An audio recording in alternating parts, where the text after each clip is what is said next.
அமெரிக்காவினால் Iran மீது தொடங்கப்பட்ட யுத்தம் தொடர்ந்து கொண்டே இருக்கிறது. கண்ணியமிக்க சகோதரர்களே, சகோதரிகளே, இந்த நேரத்தில் ஒரு சில விடயங்களை நினைவுபடுத்தலாம் என்று கருதுகிறோம். இந்த நினைவுபடுத்தல் எல்லோருக்கும் பிரயோஜனமாக அமைய வேண்டும் என்று அல்லாஹ்வை பிரார்த்தித்துக் கொள்கிறோம். சகோதரர்களே, முதலாவது ஒரு செய்தி, மத்திய கிழக்கு நாடுகள் தற்பொழுது யுத்த சூழ்நிலையில் மிகவுமே தவித்துக் கொண்டிருக்கிற ஒரு நேரத்தில் அமீரகம், குவைத், கட்டார், சவுதி அரேபியா இந்த 4 நாடுகளில் மாத்திரம் இலங்கையை சேர்ந்த மக்கள் 10 லட்சத்திற்கு மேற்பட்டோர் இருக்கிறார்கள். மத்திய கிழக்கு நாடுகள் என்பது இலங்கையின் செகண்ட் ஹோம் டவுன் அப்படி என்று சொல்லலாம். அந்த அளவு அதிகமான இலங்கையர்கள் மத்திய கிழக்கு நாடுகளில் தான் தொழில் செய்து கொண்டிருக்கிறார்கள். உயர்ந்த தொழில்கள், சாதாரண தொழில்கள், எல்லா நிலைமைகளிலும் பணி செய்து கொண்டிருக்கிறார்கள். இந்த நேரத்தில் அல்லாஹ் பாதுகாக்க வேண்டும். இந்த யுத்தம் 1 மாதம் 2 மாதம் நீடிக்குமாக இருந்தால் இந்த யுத்தத்தின் நேரடி தாக்கத்தை இலங்கையர்கள் அவர்களின் கிச்சன் வரைக்கும் சந்திக்க வேண்டியிருக்கும். நேரடி தாக்கத்தை இலங்கை நிச்சயமாக சந்திக்கும். அல்லாஹ் பாதுகாக்கணும். எனவே நாங்கள் எல்லோரும் முதன்மையான ஒரு அம்சம், அல்லாஹ்விடத்தில் துஆ செய்வோம். இந்த யுத்தம் முடிவுக்கு வரப்பட்டு ஒரு சமாதான முஸ்லிம் நாடுகளும் இஸ்லாமியர்களும் உலகும் சமாதானத்தை அனுபவிக்க வேண்டும் என்கிற பிரார்த்தனையை செய்து கொள்வோம். சகோதரர்களே, சகோதரிகளே, எங்களுக்கு தெரியும், துஆ தான் ஒரு முஸ்லிம் இருக்கிற மிகப்பெரிய சக்தி வாய்ந்த ஆயுதம். அல்லாஹ்வை சார்ந்திருத்தல், குறிப்பாக ஒரு அசாதாரண சூழ்நிலைகளில், ஃபித்னா நிறைந்த சூழ்நிலைகளில் அல்லாஹ்வை நாங்கள் சார்ந்திருக்க வேண்டும். அவனிடம் மன்றாடி இந்த நல்ல மாதத்தில் பிரார்த்தித்துக் கொள்ளுங்கள். குறிப்பாக பிரார்த்தனைகளுக்கு புள்ளி விவரங்கள் தெரியாது. பத்ர் யுத்தம் எங்களுக்கு தெரியும், படித்திருக்கிறோம், பார்த்திருக்கிறோம். 300 லட்சம் நபி தோழர்கள் பெரும் திரளான எதிரிகளை மிகைத்தார்கள். புள்ளி விவரங்களை மிகைக்க கூடியது பிரார்த்தனை. எதிர்வு கூறல்கள், இப்படி இருக்கிறது, இவர்கள் தான் வலுவானவர்கள், எனவே மிகைப்பார்கள் என்கிற எதிர்வு கூறல்களை நிச்சயம் பிரார்த்தனை மிகைக்கும். அல்லாஹ்வுடைய சக்தி மிக சக்தி வாய்ந்தது. ஜப்பான்ல ஹிரோஷிமாவில அணுகுண்டு வீசினாங்க. இன்னொரு நகரத்தில், உலகத்தில் 2 இடங்களில் தான் அணுகுண்டு வீசப்பட்டது. ஆனால் அதிசயம் என்னவென்றால், இந்த 2 அணுகுண்டுகளும் ஆகஸ்ட் 6ஆம் திகதி ஒன்று வீசப்படுது ஹிரோஷிமாவில, ஆகஸ்ட் 9ஆம் திகதி ஒன்று வீசப்படுது. இந்த 2 அணுகுண்டிலையும் ஒருவர், சுடோமோ என்கிற ஒருவர், 2 நிகழ்வுகளையும் அணுகுண்டு வீசப்படுகின்ற நேரத்தில் 2 நகரங்களிலும் இருந்திருக்கிறார். ஆனால் உயிர் பாதுகாப்பு பெற்று வாழ்ந்தவர். உலகத்தில் 2 அணுகுண்டுகள் வீசப்பட்டும் உயிர் தப்பியவர் என்ற பெருமைக்குரிய ஒரே ஒரு நபர். அல்லாஹ் நாடினால் தான் அணுகுண்டுக்கும் சக்தி இருக்கிறது. எனவே சகோதரர்களே, அல்லாஹ்விடத்தில் மன்றாடி துஆ செய்வோம். இது நேரடியாக மத்திய கிழக்கு மாத்திரமல்ல, உலகத்தில் எல்லா பாகங்களும் இந்த யுத்தத்தின் வடுக்களை சுமக்க வேண்டியிருக்கும். விசேடமாக இலங்கையர்களாகிய நாம் மிகப்பெரிய சிக்கல்களை, பொருளாதார நெருக்கடிகளை சந்திக்க வேண்டி வரும். அல்லாஹ் பாதுகாக்க வேண்டும். பிரார்த்தனையில் மூழ்கி விடுவோம். 2வது ஒரு அம்சம் சகோதரர்களே, அதாவது பிரச்சனைகள், குழப்பங்கள் நிறைந்த நேரத்தில் மௌனம் மிகச்சிறந்த வழி. இஸ்லாமிய உலமாக்கள் சொல்கிற வழிகாட்டல்களில் முதன்மையான ஒரு வழிகாட்டல். இங்க வந்துட்டு ஒருத்தரை ஹீரோவாக்க போகணும், இன்னொருத்தரை ஜீரோவாக்க போகணும், இன்னொரு நாட்டுக்கு குஃப்ர் பட்டம் கொடுக்க போகணும். தயவு செய்து மௌனம் காருங்கள். அல்லாஹ் நல்ல மாதம், நோன்போடு இருக்கிறோம், ஐபாதத்துக்கள் செய்து கொண்டிருக்கிறோம். நாங்க பேசுறதால, நாங்க இது தொடர்பாக எழுதுவதனால், ஒருத்தரை ஹீரோவாக்கி ஒருத்தரை விமர்சிப்பதினால் இந்த யுத்த நிகழ்வுகளில் எந்த மாற்றமும் தாக்கமும் ஏற்பட போவதில்லை.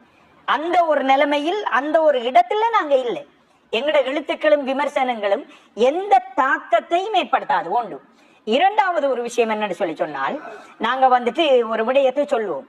சொல்ற நேரத்துல குழப்பமான நேரத்தில் நியாயம் பேச போறது, தத்துவம் பேச போறது, வரலாறு பேச போறது, இது எங்கட பேச்சையும் எழுத்தையும் எதிர்த்தரப்பில் உள்ளவர் நாங்க நினைக்கிற மாதிரியே அதே அளவோடு, அதே நீளத்தோடு, அதே சைஸோடு புரிந்து கொள்வார் என்பது அப்படி நடக்கிறல்ல. ஏன்னா குழப்பமான நேரத்தில் தவறாகத்தான் புரிந்து கொள்வார்கள். எனவே இந்த நேரத்தில் நாங்கள் பேச ஆரம்பித்தது, ஒருத்தரை நியாயப்படுத்துறது, ஒருத்தரை விமர்சிக்கிறது, ஒரு நாட்டை குற்றம் சுமத்துறது, சோசியல் மீடியாவில் எங்க ஒரு மூலையில் வந்த ஒரு நிகழ்வை அல்லது ஒரு 2-3 வருடத்துக்குள் கிடைத்த சில தகவல்களை வைத்துக்கொண்டு ஒரு முடிவு கட்டி இது இப்படித்தான் என்கிற ஒரு முடிவுக்கு போறது என்பது மிக மிக தவறான ஒரு விடயம்.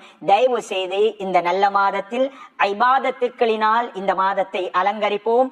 மௌனம் காருங்கள், அல்லாஹ்விடத்தில் மிக நற்கூலி கிடைக்கும் என்பதை புரிந்து கொள்ளுங்கள். மத்திய கிழக்கு என்பது இலங்கையர்களுக்கு விசேஷமாக பல உதவிகள் கிடைத்த ஒரு பிராந்தியம். எங்களுடைய முன்னோர்களும் தான், இந்த தலைமுறையும் தான் அங்கே பல வகையிலும் சம்பந்தப்பட்டிருக்கிறார்கள். அந்த நாடுகளின் வெற்றி, அந்த நாடுகளின் சமாதானம் என்பது மிக மிக அவசியமானது. அல்லாஹ்விடத்தில் துஆ செய்வோம், மௌனித்திருப்போம். இந்த நேரத்தில் யாரையும் விமர்சிக்காதீர்கள், அல்லாஹ்விடத்தில் பொறுப்பு சாட்டுங்கள். அநீதிக்காரர்கள், வரலாற்றில் தவறிழைத்தவர்களை அல்லாஹ் தண்டிக்க போதுமானவன். தயவு செய்து மௌனமாக இருந்து கொள்ளுங்கள்.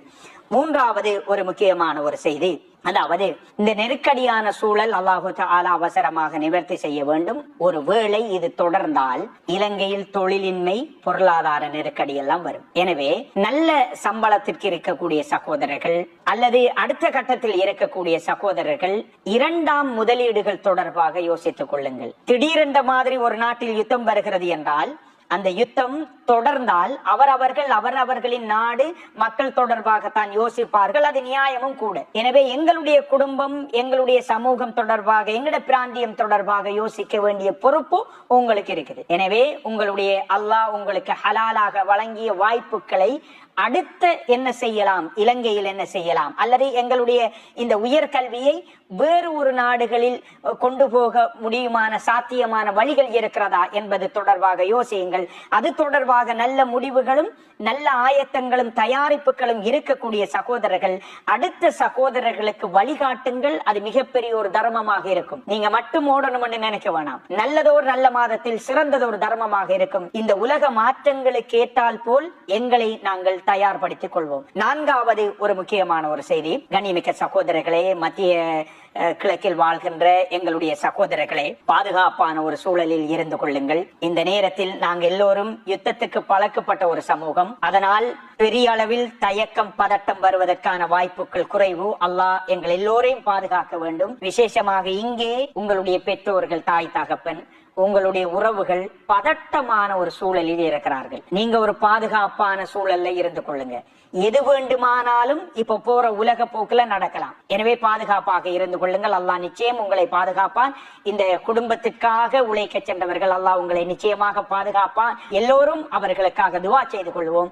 மத்திய கிழக்கில் இருக்கக்கூடிய சகோதரர்கள் அவர்கள் குடும்பத்திற்காக மாத்திரம் உழைக்கவில்லை. பள்ளி வாயல்கள், மதரசாக்கள், இன்னொரு சமூக பணிகளுக்காக தங்களை அர்ப்பணித்திருக்கிறார்கள். அல்லாஹு தஆலா அவர்களை பாதுகாப்பான். அதே நேரத்துல உங்களோட வீட்டுல இருந்து ஏதாவது தொடர்புகள் வந்தால் அவசரமாக தொடர்பு கொள்ளுங்கள். இங்கே ஒரு பதட்டத்தோடு உங்களை தொடர்பு கொள்ள முயற்சிப்பார்கள். என்ன நிலையில் இருந்தாலும் நீங்கள் அந்த தொடர்புகளை துண்டிக்காதீர்கள். விசேடமாக உங்களோட வாப்பா உம்மா தொடர்பு கொண்டால் அவசியம் தொடர்பு கொள்ளுங்கள். எந்த அளவுக்கு என்றால், சுண்ணத்தார ஒரு வணக்கத்தில் இருக்கிற நேரத்தில் ஒரு தாயோ தகப்பனோ தொடர்பு கொண்டால் கட்டாயம் அந்த தொடர்பை துண்டிக்காமல் பதிலளிக்க வேண்டும் என்று இஸ்லாமிய அறிஞர்கள் சொல்லுவார்கள். பதட்டமான ஒரு சூழ்நிலை, நீங்கள் அவர்களுடைய தொடர்புகளை துண்டிக்க வேண்டாம். பாதுகாப்பாக இருந்து கொள்ளுங்கள். எல்லாம் வல்ல அல்லாஹ் ஜல்ல சுப்ஹானஹு வ தஆலா இந்த நிலைமையை அவசரமாக சீர் செய்ய வேண்டும். சுபிட்சமான முஸ்லிம் உலகையும், முஸ்லிம் மக்களையும், ஒட்டுமொத்த உலகையும் சமாதானத்தை அனுபவிக்கக்கூடிய ஒரு சூழலை அல்லாஹு தஆலா உருவாக்க வேண்டும் என்று பிரார்த்தித்துக் கொள்வோம். வஸ்ஸலாமு அலைக்கும் வரஹ்மத்துல்லாஹி வபரகாத்துஹு.